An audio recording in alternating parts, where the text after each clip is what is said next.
মেঘের কাছে একটি চিঠি পাঠিয়ে দিলাম আজ।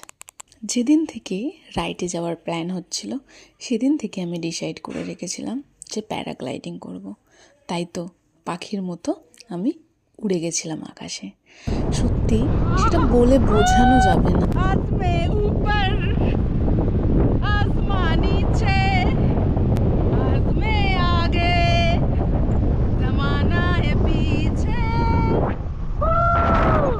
সেটা ভিডিওতে আমার আনন্দ দেখেই বুঝতে পারছো যে আমি কতটা আনন্দে ছিলাম।